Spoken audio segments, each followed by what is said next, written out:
time for Saturday morning yoga. Doing a 45-minute long Peloton intermediate class, so it should be a lot of fun. It's going to be a nice little muscle warm-up before I do kettlebell swings, and then before I go do my hopefully 90-minute run this morning.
So I had a good yoga workout this morning. I try to pick yoga videos that do a lot of hamstring and hip stretching. These flow videos with a lot of warrior poses are really good for quad strength too. Definitely feel like it's helping me stabilize better. And it's a habit that I'm really looking to get into a little bit deeper and keep carrying forward throughout my marathon training. Had a little bit of a rest this morning after yoga, and now we're gonna do a kettlebell workout.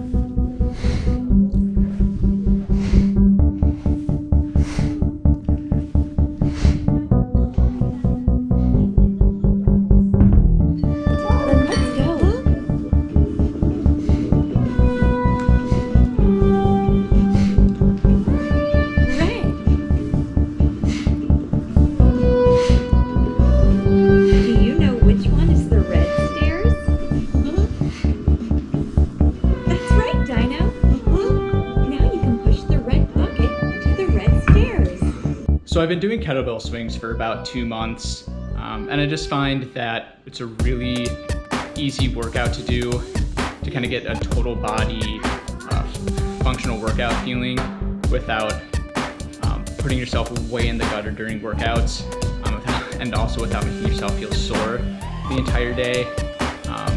I follow a protocol by Pavel Tsatsouline. It's basically 10 sets of 10 swings with full recovery in between. I do 3 minutes in between sets of swings, and I just find that it's a really awesome workout.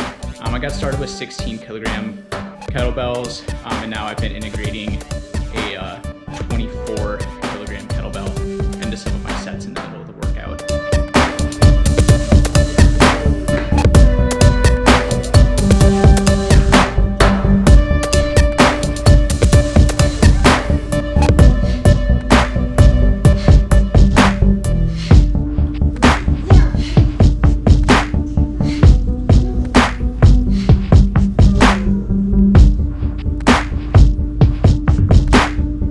so the second movement that I like to do with kettlebells are Turkish get-ups.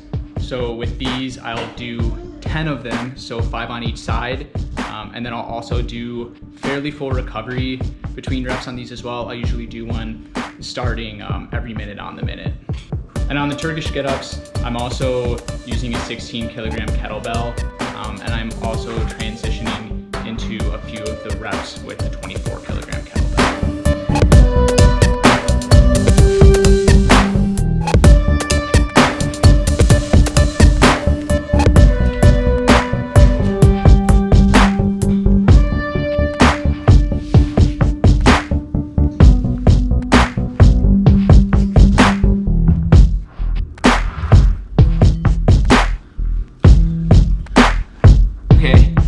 Switch from the 16 kilogram bell to the 24 kilogram bell. It's taken a lot of work to make the 16 kilogram look pretty easy. 24 kilogram still kicks my butt. It's hard to get up there.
A good kettlebell workout. I was pretty pleased with it. On one of the swing sets with the heavy bell, I did lose focus really briefly at the end and let it swing me around a little bit. But on the get-ups, those are some of the best get-ups I've ever had. Maybe it was that I knew the camera was on me, but on that 24 kilogram kettlebell, that was the best I've ever felt. I was really happy with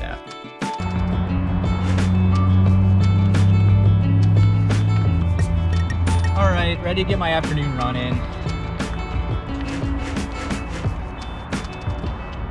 So I've got some pretty new shoes here. This is only my second run with them. They're Hoka Rincons, which are their lightweight but still really cushioned neutral shoe. I do have new socks today. First time wearing the Drymax Light Mesh. These are the Zach Bitter Pro model. I've been really loyal to the Drymax Walmsley Pro model, which are the hyper lights that are gray, blue, and green. I love those. I had like a dozen pairs over the past 2 years, but I'm slowly wearing them all out. And Drymax doesn't make them anymore. They still make the hyper lights, but I'm vain, and the ones they make are too ugly for me to wear. So I'm trying some of their other socks. So we'll see how these go. They're about 4 times as thick as the hyper lights, even though they're the light model. So we'll see. I might end up liking them. Initial impression, just slipping my foot in, they're not as thick as I thought they'd feel just from pinching them with my fingers.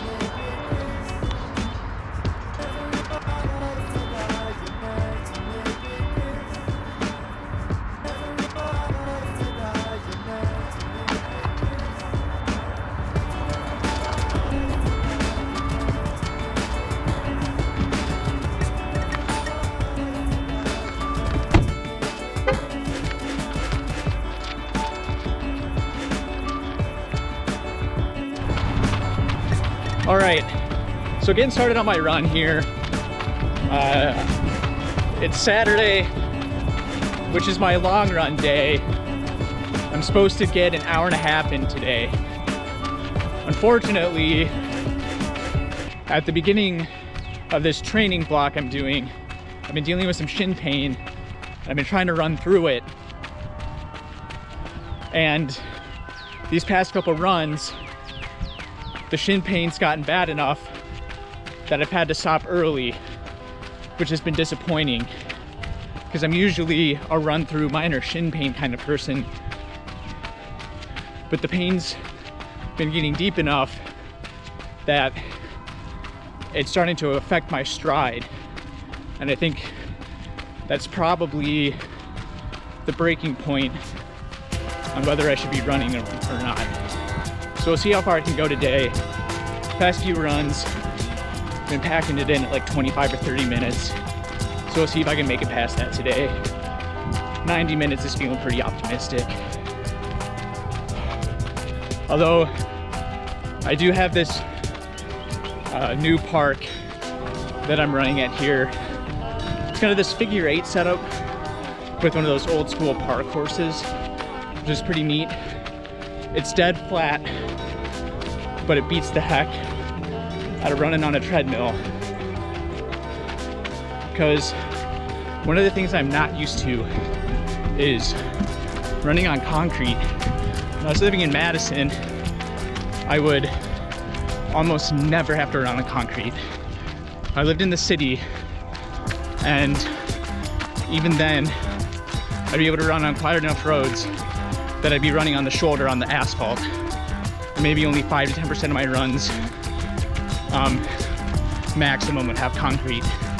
Whereas here, at least 90% of my runs are concrete if I leave out the door.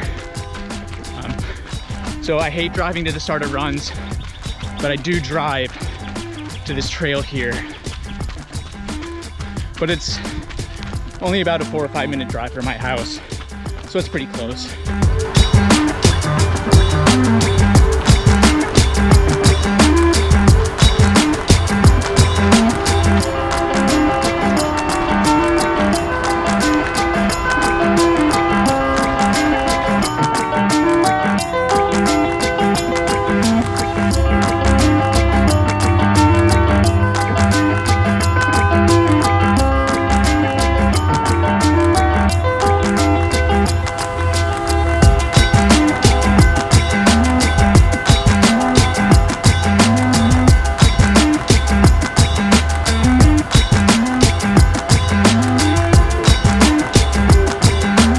So about 5 minutes in, I just stopped to tighten my shoes.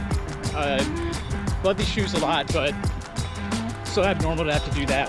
But it's still only the second time I wore them, so maybe still getting a little bit used to the lacing on them. Shin update, I'm thinking I should be able to make it at least half an hour today. My right shin's pretty good, maybe like a 2 out of 10 right now. My left shin's maybe a 3 or 4 out of 10. And I mean, and 10's the worst. 10 would be really painful. So I'm working on that scale. So we'll see how the rest of this goes.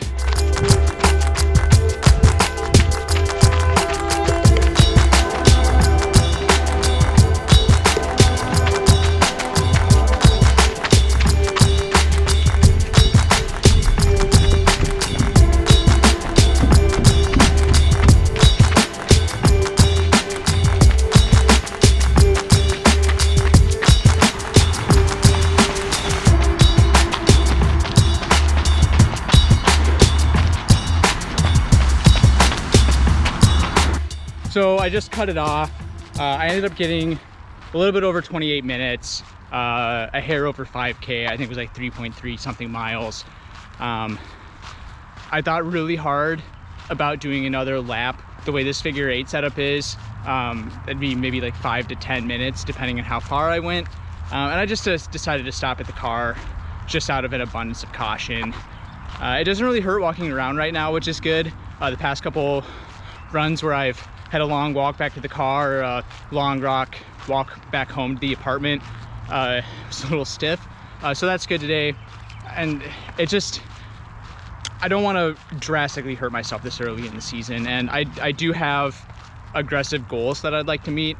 So having a little bit shorter run today instead of just hammering myself to try to get this long run in, I think is going to pay off in the future, and it's going to let me recover a little bit more quickly. And I'm also a believer too in running through this minor pain. I really don't think it's a bad shin issue. I just think it's some early season shin splints. If you're a runner, you've probably dealt with these before. When I was in high school during track season and doing a lot of hard track intervals, I would just tape my shins up really tight and just grin and bear it. Having shin splints now, I don't think I want to try to grit it out that much. But we'll see how the spring goes. I need to do a little bit more research on proper ways to run through shin splints, just make sure I'm not making any drastic mistakes. But I think the only way we can go is just to trend upward. I also wanted to give a little bit of insight into what's going on down here in Winston-Salem right now. You know, it's about March 14th. I love how early spring starts here. It's been nice weather for a couple weeks already. You know, back in Madison, this is, you know, mid 60s like this is weather I wouldn't expect until April, maybe even May. There's already a bunch of blooming trees around town, which is just absolutely lovely. When I was in school at the University of Wisconsin, it felt like the trees peaked about May 15th, like the week of finals. So this just, hopefully they're not gonna just flame out right away, but I think it's gonna be a happy spring. I'm really excited to be out running in these kind of conditions.